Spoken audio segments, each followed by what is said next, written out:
The Mercury Theatre on the Air presents Orson Welles' radio adaptation of Bram Stoker's great novel, Dracula.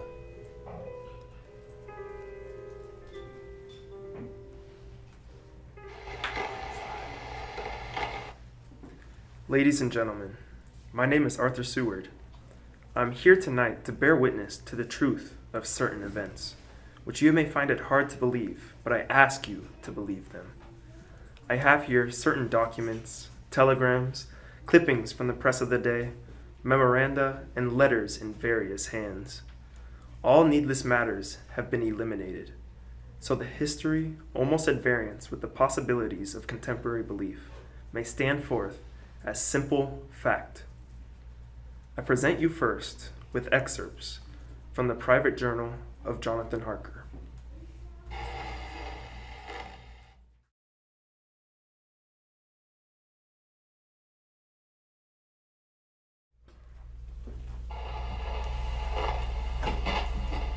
I, Jonathan Harker, lawyer's clerk, articles to Peter Hawkins, Esquire of Exeter, England.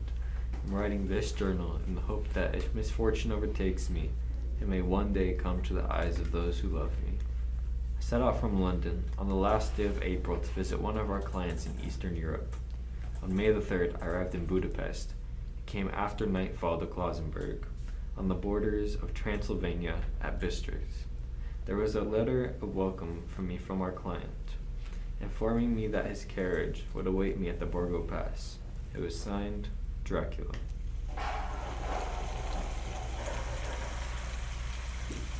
Bukovina! Coach for Bukovina!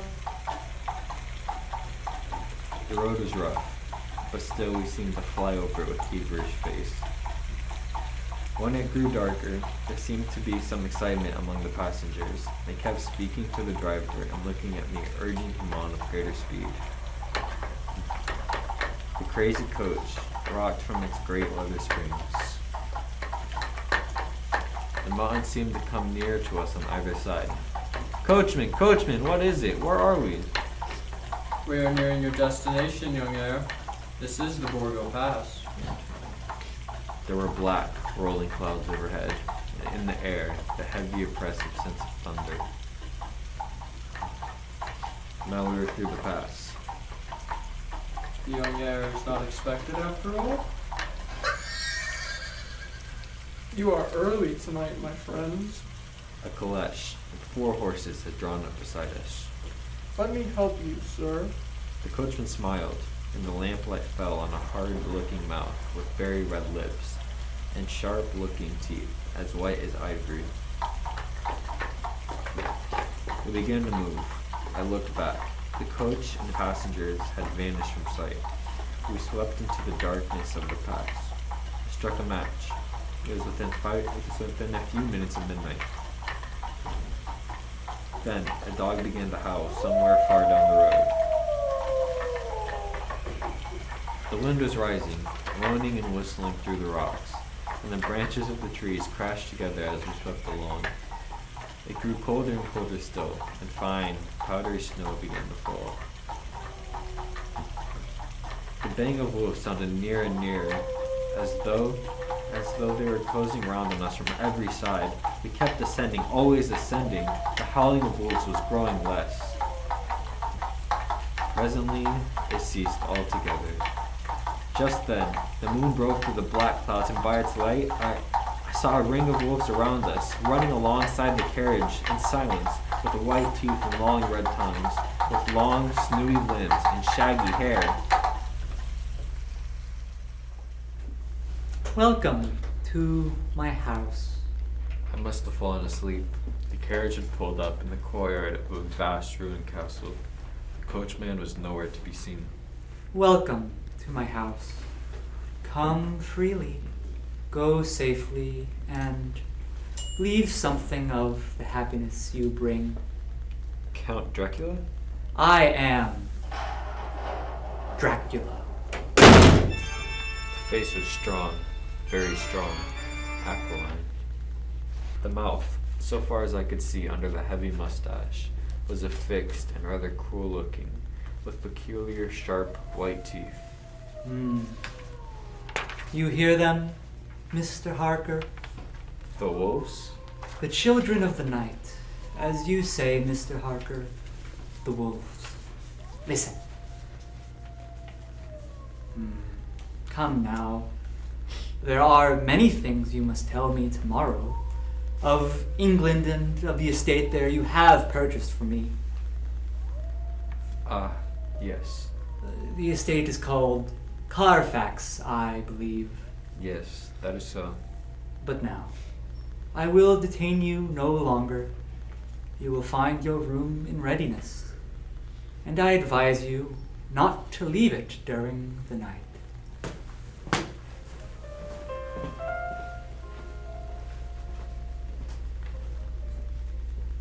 castle is on the very edge of a terrible precipice.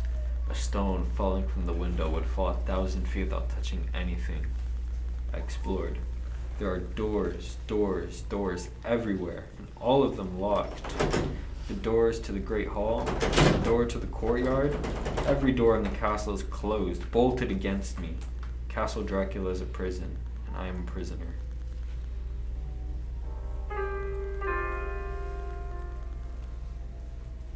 The next night, I could not sleep.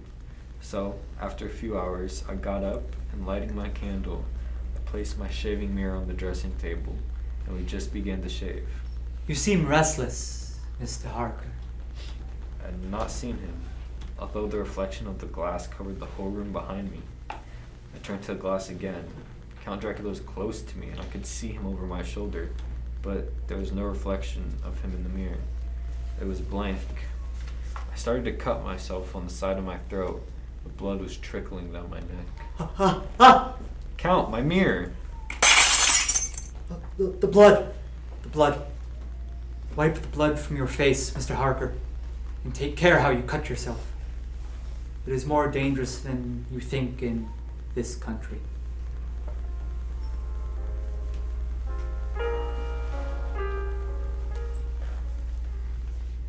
When I awoke, I found most of my things were gone. My passport, my notes, my letter of credit, I could find no trace of them anywhere. And my door was locked from the outside.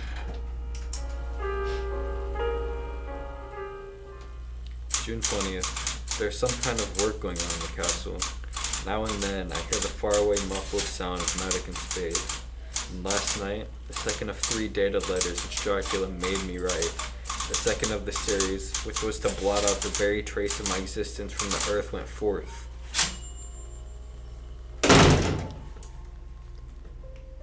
Count Dracula. Yes, my young friend. Well, what of me? When am I free? When can I leave this place? Free? Mr. Harker, you are always free.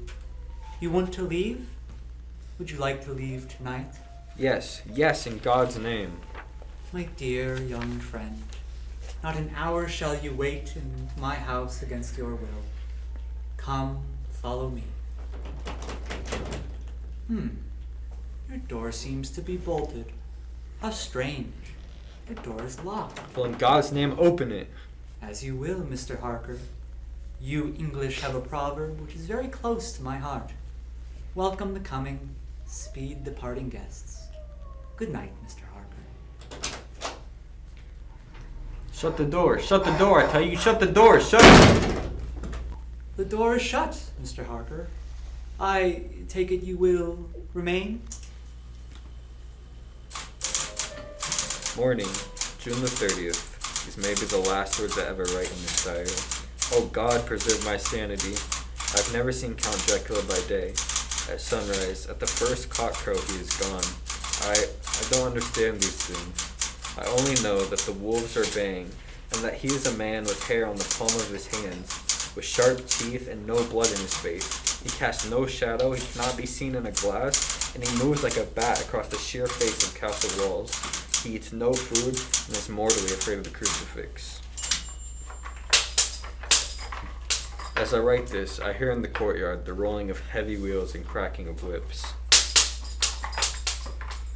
And there is a passageway below, a pound of heavy boxes being set down. Boxes shaped like coffins, and I know what they hold. The boxes are filled with holy earth from the chapel beneath the castle. It is the last box being nailed down. And now I hear heavy feet trampling again. The door is shut and the chains rattle. In the courtyard and down the rocky way, the roll of heavy wheels, the crack of whips. Help! Help! Help! The wagons are gone. I'm alone in the castle. I'm alone in the castle. I'm alone in the castle. I'm alone. I'm alone. I'm alone.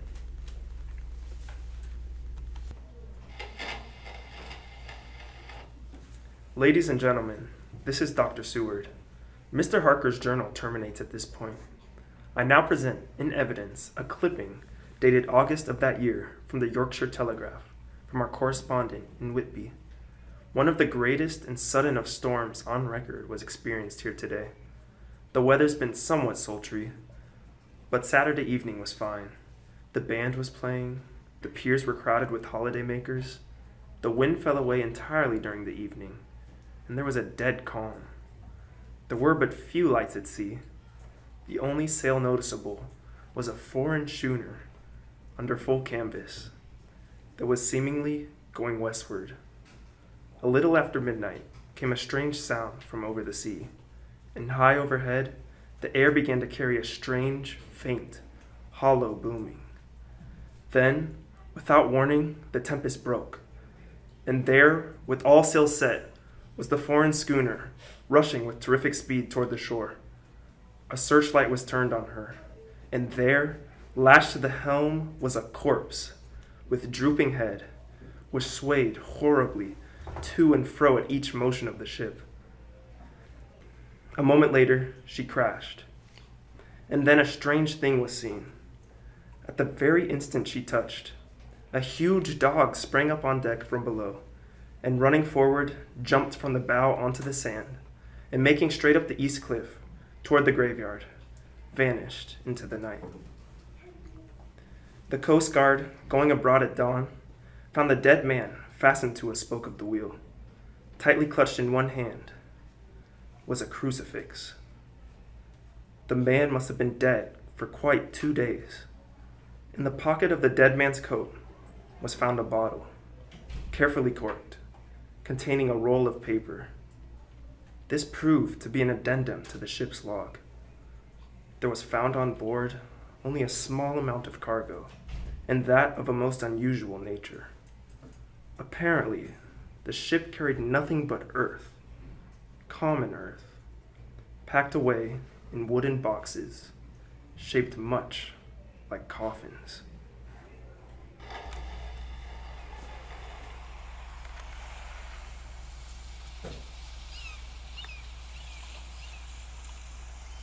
Log of the Demeter, Russian flag, Black Sea to Whitby, July 6th, finished taking in cargo, a queer cargo, boxes of earth, at noon, set sail, east wind, fresh, crew, 4 hands, 2 mates, cook, and myself, captain. July 11th, entered Bosporus, at dark, passed through the Dardanelles. Mate reported in the morning that one of the crew, Bioden, was missing. Took larboard watch 8 bells last night. He was relieved by Talisian, who never came to his bunk. There's something aboard this ship. No, don't laugh. Captain! In the rain last night, Well? a tall, thin man go up to the companionway and along the deckboard and disappear. When I go to the bow, no one. And the hatchways were all closed. July 22nd, rough weather last 3 days. All hands busy with sails. No time be frightened. Past Gibraltar and out through the Straits. All well. July 24th. Last night, another hand was lost. Disappeared. Like Talisian, he came off his watch at midnight and we never see him again. You want double watch now? I don't take watch alone no more. Nor will I. No more, double watch. July 29th. Had single watch last night. As crew too tired to double. When morning come. Hey below. Balaki. Hey Balaki below. Balaki, come. Balaki's gone like the others. Like all the others. The mate and I have agreed to go armed henceforth. July 30th. Last night.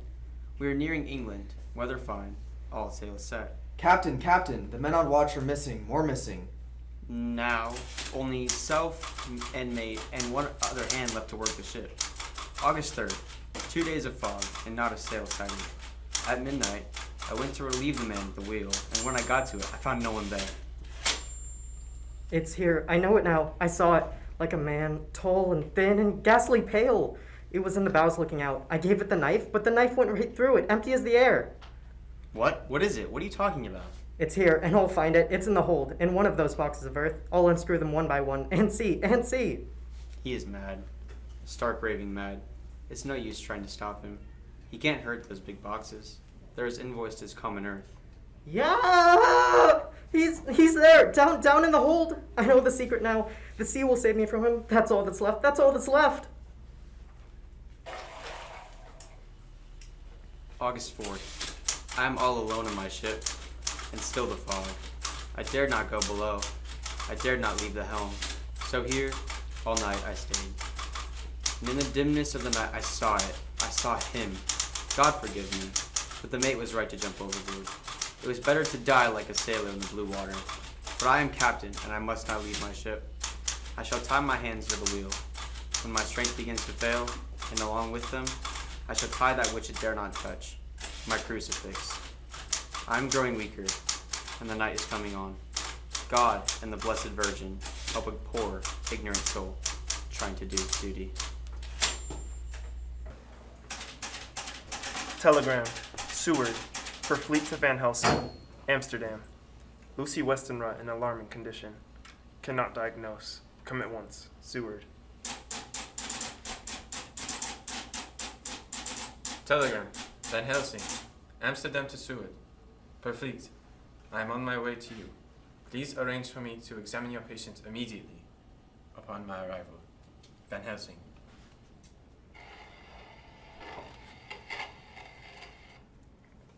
Ladies and gentlemen, I shall now explain that 6 months before the events recorded here, I had become engaged to a young lady, Lucy Westenra. We were to be married in the spring. My old teacher, Professor Van Helsing, arrived at 4 the next afternoon. I took him at once to Lucy's house. She lay in her bed, asleep. She was ghastly, chalkly pale. The red had seemed to have gone even from her lips and gums, and the bones of her face stood out.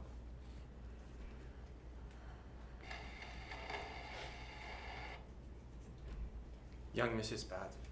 Very bad. She must have blood or she will die. Yet she is not anemic. The qualitative analysis of her blood is quite normal condition. It is strange. I do not like to think how strange. Look! My God, her throat, look!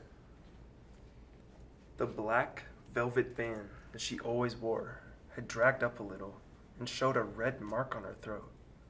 Just over the external jugular vein were 2 punctures, not large, but not wholesome looking. The edges were white and worn. Well, what is it, Professor? What's wrong with her? Speak frankly, you can tell me the worst. I wish I could, Seward. I wish I could. But I do not dare. But? You won't tell me anything? I will tell you this.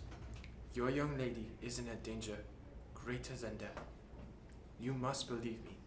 If you leave her here for one moment and harm befalls her, you will not sleep easy thereafter.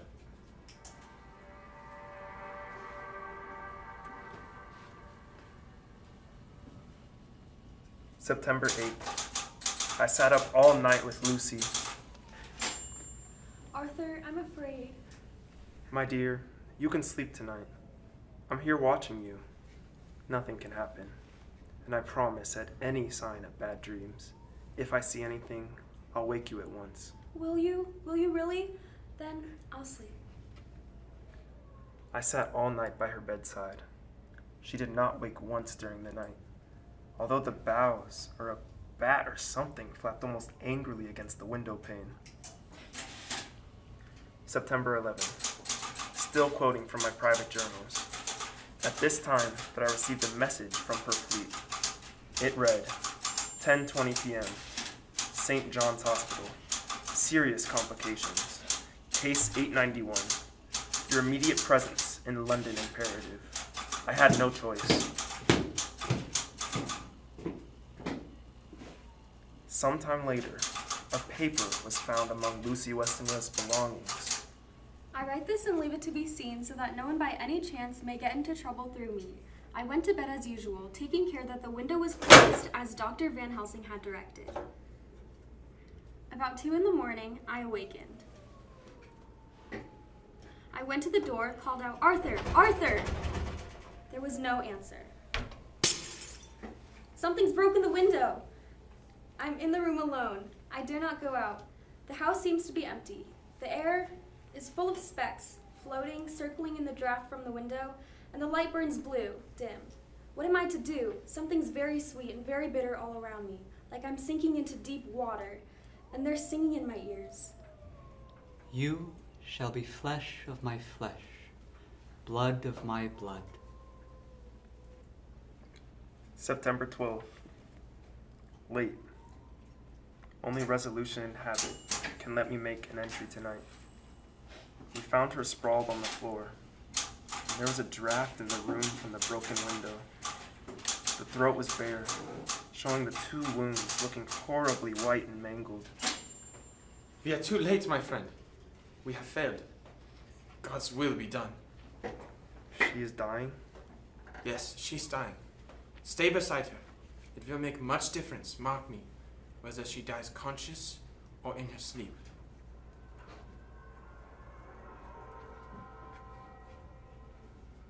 It was late in the afternoon before she opened her eyes. Arthur, oh my love, I'm so glad you've come. I took her hand and knelt beside her. Her breath came and went like a tired, peaceful child's. And then the light from the setting sun fell on her face, and then, insensibly, a strange change came over her. Her eyes grew suddenly dull and hard. Her breathing was heavy. The mouth opened and the pale gums drawn back made the teeth look large and sharp. Arthur, oh my love, I'm so glad you've come. Kiss me, bend down and kiss me. Run for your life! Run for your living soul and hers! Lucy!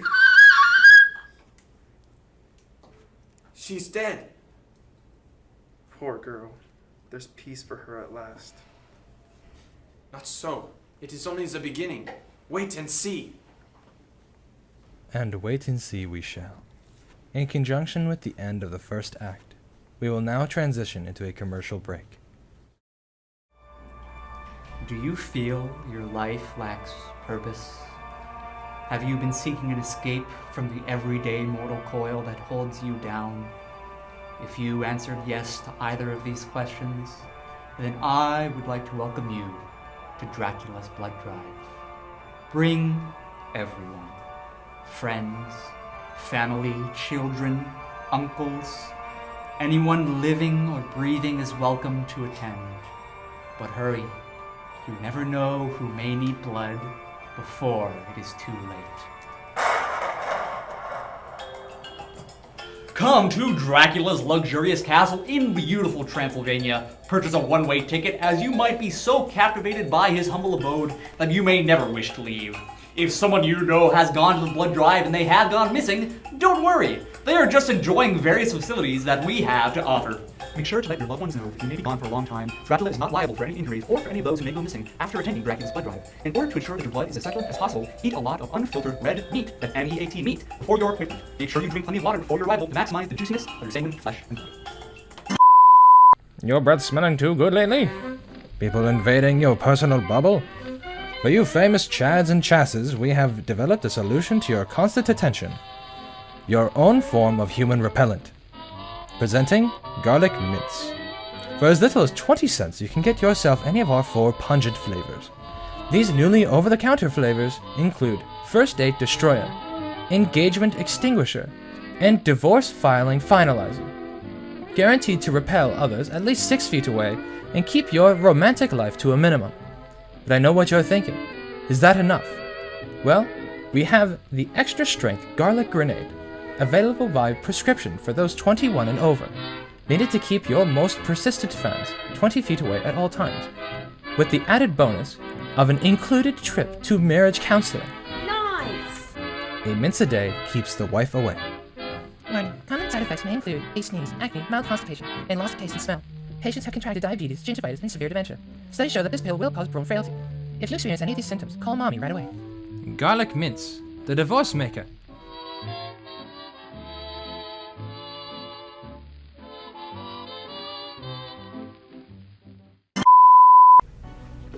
Is drinking plain water getting boring? Oh, yeah. Do you crave for a new alternative that will please your appetite? Introducing Aquapure by Aquiloto. Aquapure by Aquiloto discovers the new and refreshing taste of water that is crisp and enticing to drink. So thirsty. And it comes in 3 flavors: oxygen, hydrogen, and dihydrogen monoxide. Now selling for only a limited time due to high demand. I need it now. Now, what are you waiting for? Aquapure by Aquiloto. Chemically formulated for your pleasure. Pure water, pure life. Aquapura. I'm dying of dehydration.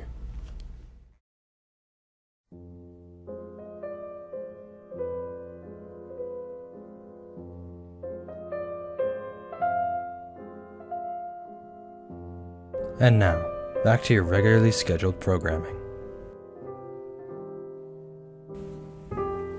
Extra special! Extra special! Kensington Horror! Extra special!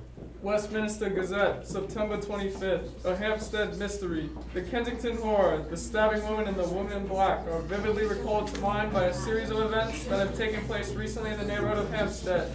Several cases have occurred of young children straying from home or failing to return from playing on the heath. In all these cases, the children have given as their excuse that they have been with a beautiful lady who offered them chocolates. In each case, the child was found to be slightly torn or wounded in the throat. The wounds seemed such as might be made by a rat or a small dog. Extra special! Extra special! Or a small dog. Extra special! Extra special! The Hampstead Horror! Read about the beautiful lady! Read about the beautiful lady! Extra special! The Hampstead Horror. Another child injured by the beautiful lady. We've just received intelligence that another child, missed last night, was only discovered late in the morning. It has the same tiny wound in the throat. Well, Seward, what do you think of that? You mean to tell me, my friend, that you still have no suspicion as to what poor Lucy died of? Nervous prostration following on great loss or waste of blood. And how was the blood lost or wasted? You are a clever man, my friend, and a good doctor, but you do not believe that there are things that you cannot understand? You are wrong, Seward. Are you aware of all of the mysteries of life and death? Can you tell me why, in the pampas, there are bats that come out at night and open the veins of cattle and horses and suck dry those veins? How on some islands of the western seas, there are bats which hang on trees all day, and then, when the sailors sleep on deck, because it is hot, sweep down on them, and then in the morning are found dead, as white as Miss Lucy was. I understand none of these things. After tonight, Sword, if you dare to come with me, perhaps then you will understand. September 29th. Before dawn. Now it is done, and I would sooner die 1,000 deaths than to live again what I did this night. We will spend the night, you and I, here in this churchyard where Miss Lucy is buried. We enter the tomb. And then? We open the coffin. You shall yet take care, Van Helsing. Miss Lucy is dead. Is it not so? Then there can be no wrong to her. But if she is not dead... With some difficulty, we found the western tomb. I took up my place behind a yew tree, on one side of the tomb, Van Helsing on the other.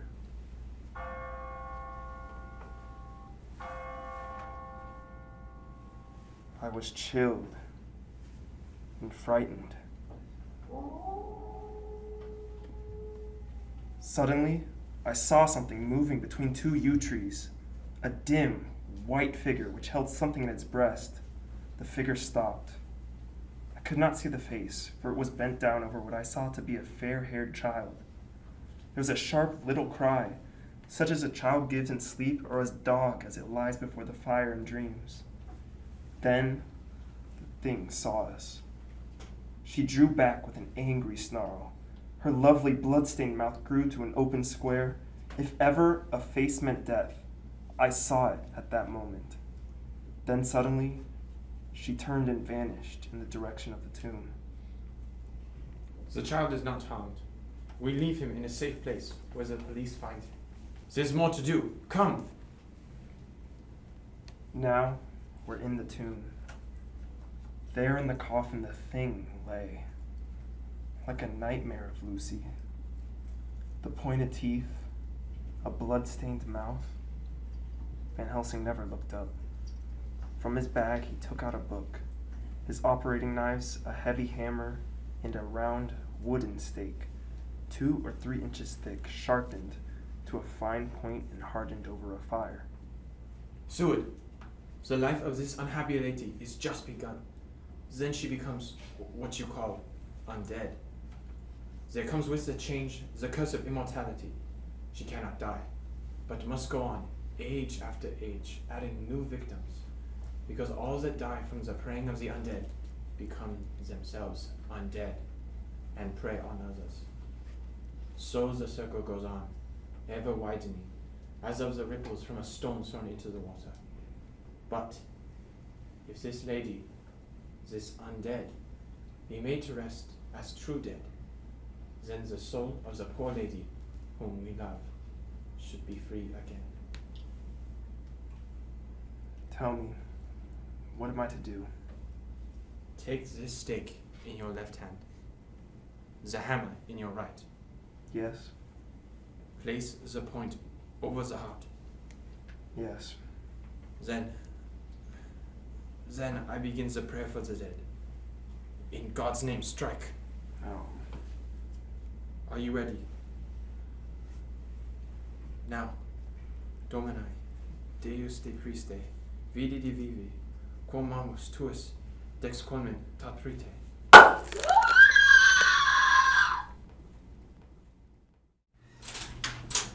On the morning of July 11th, a man was found on the border of Transylvania. He talked wildly of wolves and boxes of earth and blood. He gave his name as Jonathan Harker. In a hospital at Klausenburg, he improved sufficiently to make possible his removal to England. I'm still quoting from my own personal papers, but then his condition remained so serious that he was committed for observation to a private ward in my hospital at Purfleet. Here, he did so well that in 3 weeks he was completely recovered. It was during this time that his wife, Mina Harker, brought to the attention of Dr. Van Helsing and myself the journal that her husband had kept while the prisoner in the castle of a certain Count Dracula in Transylvania. I have before me the record of a meeting that took place in my study in Purfleet, transcribed by Mina Harker. October 1st, meeting again, 10 after 8. Jonathan next to me, Dr. Seward afterwards, and Dr. Van Helsing at the head of the table. My friends, there are such things as vampires. Had I known at first what now I know, once so precious a life would have been spared for the many of us who love her. The vampire, which is amongst us, is himself so strong that he can direct all the elements, the storm, the fog, the thunder. He can command all the meaner things, the moth, the bat, the owl, the fox, and the wolf. How then are we to begin our stride to destroy him? How shall we find his place? And having found it, how can we destroy? My friends, it is a terrible task that we undertake. To fail here is not mere life or death. If we fail, we become as him, foul things of the night. As him. What do you say? I answer for myself. Come near. I'm with you. The professor laid a small crucifix on the table. He took hands and our solemn pact was made. My friends, we too are not without strength. The vampire flourishes on the blood of the living. Without this, he cannot live. He throws no shadow. He makes no reflection in the mirror. He can transform himself to a wolf, to a bat. What? He can come on moonlight rays as elemental dust. He can see in the dark. He can do all these things. Yet, he is not free. His power ceases at the coming of the day. Then, until night, he must remain in the shape in which he finds himself. And, except in his coffin home, in those earth boxes, he cannot rest. When we confine him in his coffin, then, my friends, if we obey what we know, we will destroy him. At that moment, something flapped wildly against the window. Then... Did you hit it? I don't know. We looked out the window. Against the black sky, you could see nothing.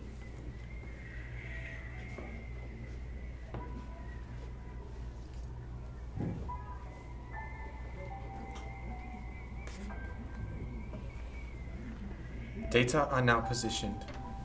From the Count's castle in Transylvania to Whitby come 50 boxes of earth. All of these, to our certain knowledge, were delivered at Carfax. Recently, 12 of these boxes have been removed.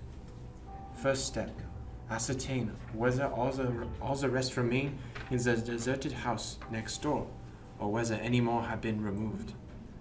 We must break each of these boxes, and sterilize the earth with holy water, so he can no longer seek safety in them. And we must hurry.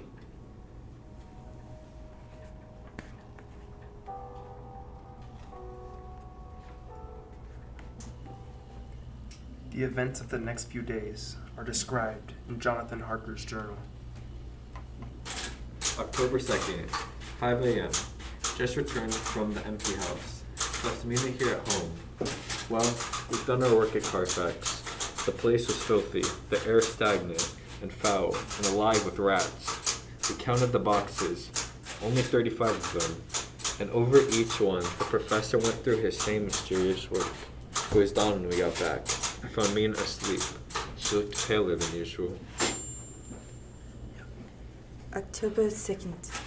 Soon after they left, I fell asleep.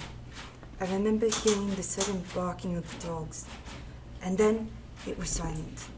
I got up and I looked out the window, and then there was a thin streak of white mist moving across the grass along the wall of the house. It only like a tiny red spark in the fog. I could see through my eyelids.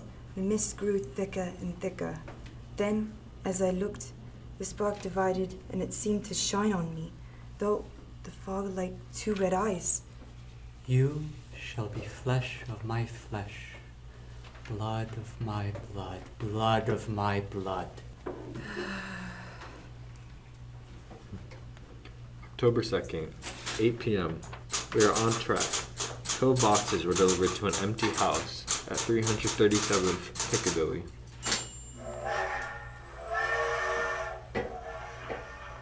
My dear friends, until the sun sets tonight, Dracula must retain whatever form he now has. He has this day to hunt out all his lairs and sterilize them, and then we will have no place he can move or hide. But we have only until sunset.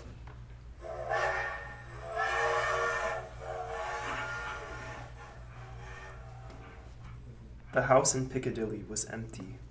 Like the ones at Purfleet, the same sickening smell was in the air. On the table, we found a clothes brush, a brush, and a comb, and a basin, the latter containing dirty water, which was reddened as if with blood. The boxes are back here. 8, 9, 10, 11? Only 11. There's a 12th box somewhere. Gentlemen, it is after 6. The sun is setting. We've no time to lose. He will return at any moment. Open the boxes. Quiet. Listen. Here it is. It is he. The window! You waste your bullets, gentlemen. You think you baffle me. You with your pale faces all in a row like sheep in a butcher's. You think you have left me without a place to rest, but I have more. And time is on my side. The one you love is mine already. I have known her. Already my mark is on her throat. Flesh of my flesh, blood of my blood, she is with me always, over land or sea.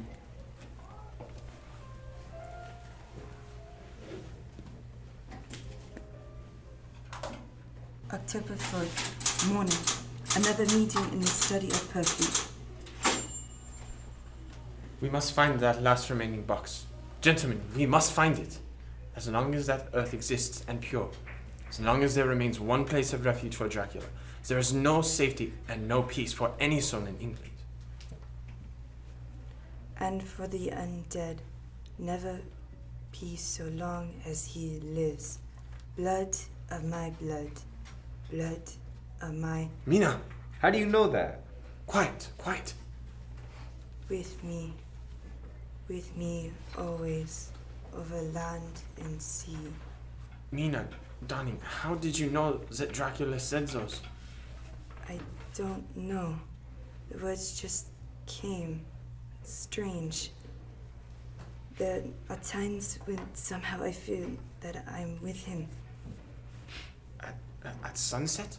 Yes, just at sunset, and again at sunrise. Dr. Van Helsing, if I could, if at that time you... Have you the courage? The courage for what? What do you mean? Dr. Van Helsing here will question me. I will question her, yes. In a state of hypnosis. The one you love is already mine, he said. She is with me always, over land or sea. Ah, Count Dracula. Perhaps she will betray you, if she is really with you. This one we love. Who knows? If she is really with you, over land or sea. Blood of my blood. Mina. Yes? Answer me, Mina. Are you with him?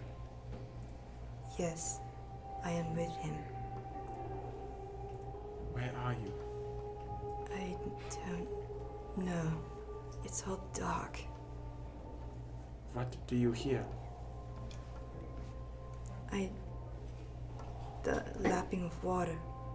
I can hear it on the outside. Then you are on a ship? Yes. What else do you hear? There is the creaking of an anchor chain. What are you doing?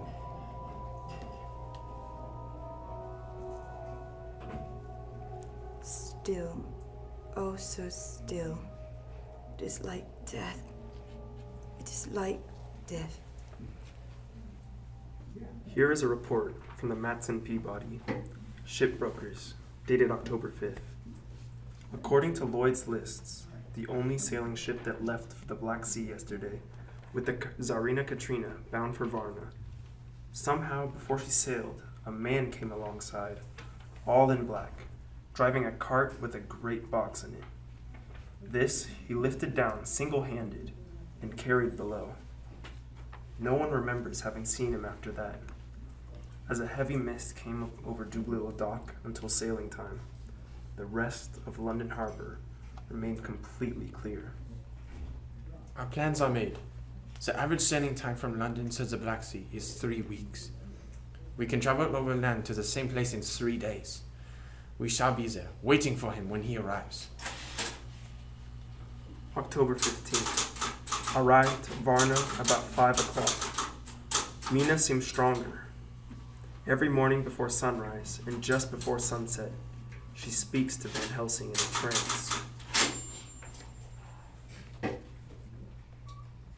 Are you with him, Mina? Tell me, are you with him? I am with him. What can you see? Nothing. All is dark. What can you hear? I can hear the waves lapping against the ship and the water rushing by. The wind is high. I can hear it in the sounds, and the bow throws back the foam. So, the Tsarina Katrina is still at sea, hastily to Varna. The Count cannot cross running water, so he cannot leave the ship without being observed. What do you hear, Mina? Lapping waves and rushing water. Darkness. Darkness and wind. A whole week of waiting. Daily telegrams from Lloyd's. Not yet reported. Not yet reported. Not yet reported. Lapping waves. Rushing water. Rushing water. Creeping mass. Darkness. Darkness and wind. October 24th, telegram, Lloyd's, London to Harker. Tsarina Katrina reported this morning from Dardanelles. Lloyd's, London to Harker, October 28th. Tsarina Katrina in heavy fog. Reported entering Galatz Harbor at 1 o'clock today. Galatz is 38 hours from here, and the first train for Galatz leaves at 6:30 tomorrow morning. My friends, we have lost.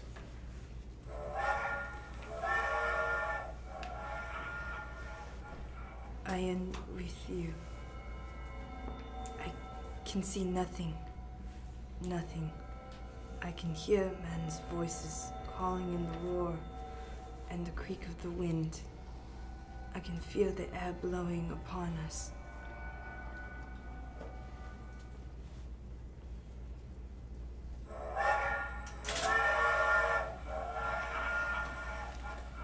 October 29th, evening. We are due between 2 and 3 in the morning, but already at Bucharest, we are 3 hours late.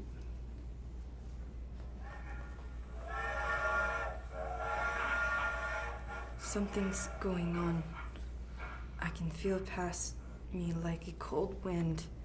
I can hear far off, confused sounds, men talking in strange tongues, fierce, falling water, and the howling of wolves.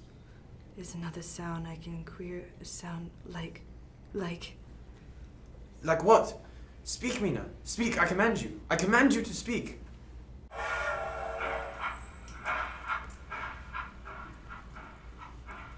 Arrived in Galatz. Saw the captain of the Tsarina Katrina. Come on, come aboard. We are over an hour before sunup. We received a box for a party by the name of Dracula. Had his papers alright. Emmanuel Hildesheim, his name was. Mr. Hildesheim? Dach. You unloaded a box yesterday. I give to Kilyov by order. Kilyov. Mr. Kielov? Hello. This morning, they find him dead inside the churchyard of St. Peter. They find him dead, with his throat torn open.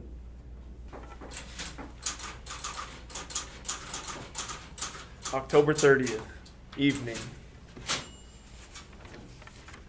There are two ways in which Dracula can get back to his own place, by land or by water. We've examined the map and find the most likely river is the Sereth. You and I, Seward, will charter from launch and follow him up the river. Van Helsing and Mina will take the train to Resti, and from there... From there, we shall go in the track where Harker went to Bistrix, over to Borgo. If you have not caught him before, we shall be meeting Dracula there.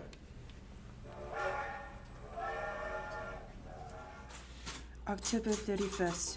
We arrived at Resti at noon. Von Helsing and I brought the carriage here. We start in an hour. Our enemy is still on the river. October 31st. You can earn good speed up the river at night. There's plenty of water, and the banks are wide apart.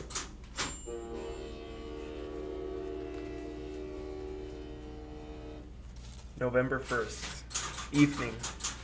No news all day. We hear that a big boat went up the river before us, going at more than usual speed.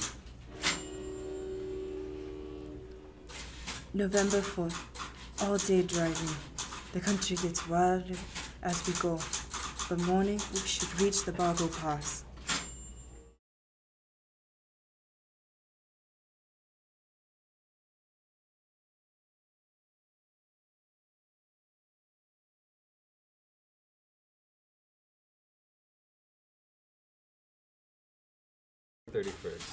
We can earn good speed up the river at night. There's plenty of water and the banks are wide apart.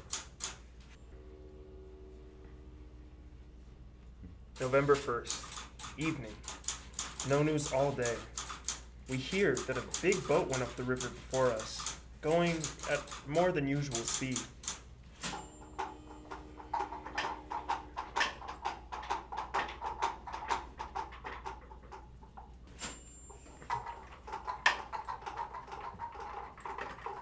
November the 4th, evening. We have left the launch. We've got horses and we follow on the track along the river.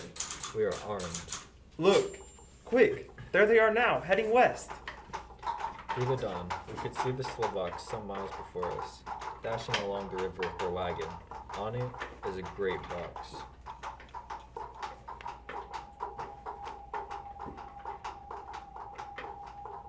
Late in the afternoon, we leave the Borgo Pass. Van Helsing! Look! Look! We could see a long way all around, far off beyond the white waste of snow, like a black ribbon curling. Between us and the river, not far off, came a group of men, mounted Slovaks hurrying along. In the midst of them was a wagon that swept from side to side, and on the wagon was a great box. Look! We see the two horses following fast, coming up from the south. Seward and Harker. The Slovaks with their heavy wagon are losing their ground. Now the horses are not more than a mile behind. Now the wagon is quite close. We can see the great box swaying bravely. Now they are almost upon us. Now has happened a strange thing. The wagon smashed into a great rock, buried in the snow, lost its front wheels and turned over on its side, jammed against the rock. The horses tore loose from their traces and bolted, and the Slovaks scattered and vanished after them. Then silence. Silence like comes after ringing a bell. Look. His face. It is Dracula, sprawled out stiff and twisted in the smear of his own holy earth. The box, in falling, has emptied the dirt onto the snow. His face is old looking. The skin is like paper. Dr. Seward, there is no time. Look at the sun. Sunset. In 1 minute, it is sunset, and he is forever lost to us. Have you used a stake of wood and the hammer? Yes. Now, Seward, pray for us. Kneel down and pray. Harker, the stake of wood over his heart. Be not afraid, Harker. Do not look into his eyes. The hammer. Now, Harker. Strike! Strike! Flesh, flesh of my flesh, guilt of my guilt, death of my death. Speak and be manifest in the instant of your master's peril. Elements of darkness, rain, evil wind, mist and mold and tempests. Strike! The others couldn't, but somehow I can hear him speaking behind his eyes. Claw, wing, tooth, scale, tissue of flesh, death of my death, dead and undead. The hand of the living is over your master. Console me, my children, this instant is no longer than the space between two heartbeats. But the night is not here, and I am lonely. Come to your master, my children, beguile him now in the instant of his peril, beguile him with the sound of your names. Claw, wing, tooth, scale, tissue of flesh. Claw, wing, tooth, scale, tissue of flesh. Strike, Harker, strike! There is one very dear to me who is not answered. My love, Mina. There is less than a minute between me and the night. You must speak for me. You must speak with my heart. Give them to me. Jonathan, give it to me. The strike of the wood and the hammer. Harker! I shall never forget that moment. The look on poor Mina's face as she stood there. That angry scar standing out on her throat.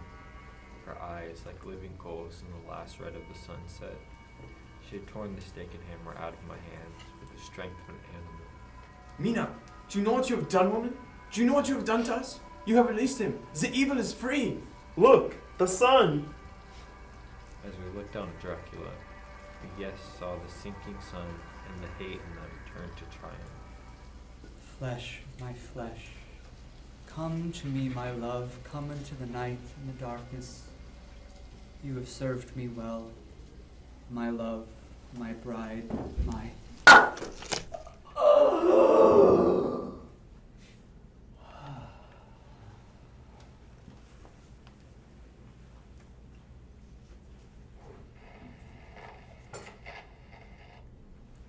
Ladies and gentlemen, all the evidence is now before you. I've added nothing, and to the best of my knowledge, I have omitted nothing that might help to throw light upon the extraordinary events of the year 1891, which culminated on that terrible evening in the Borgo Pass. There remains only this one last report. When Mina Harker seized the stake and hammer from her husband, I believe she was under some form of hypnosis. She herself remembers nothing. But whatever influence was at work on her, she must have, at the last moment, have rejected it. For at the exact instant the sun disappeared, it was Mina Harker who drove the stake through the heart of the thing that calls itself Dracula. At that same instant, even as we looked, the wound on the side of her throat was no more. As for Dracula, before the screams of the creature had died from our ears, the whole body crumbled into dust and passed from our sight. In the final moment of the solution, there was in the face a look of peace, such as I could never have imagined might have rested there.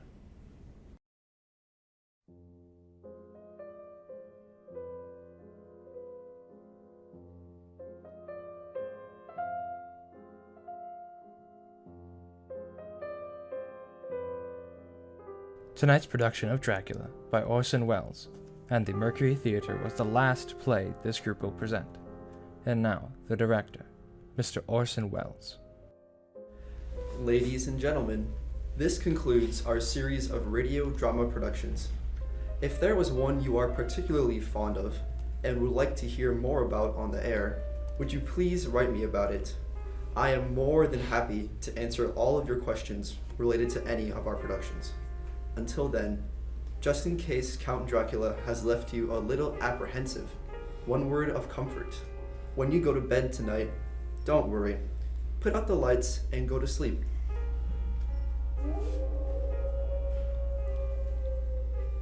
It's alright. You can rest easily. That's just a sound effect. There, over there in the shadows. See? Nothing. Nothing at all. Nothing at all. I think it's nothing. But always remember.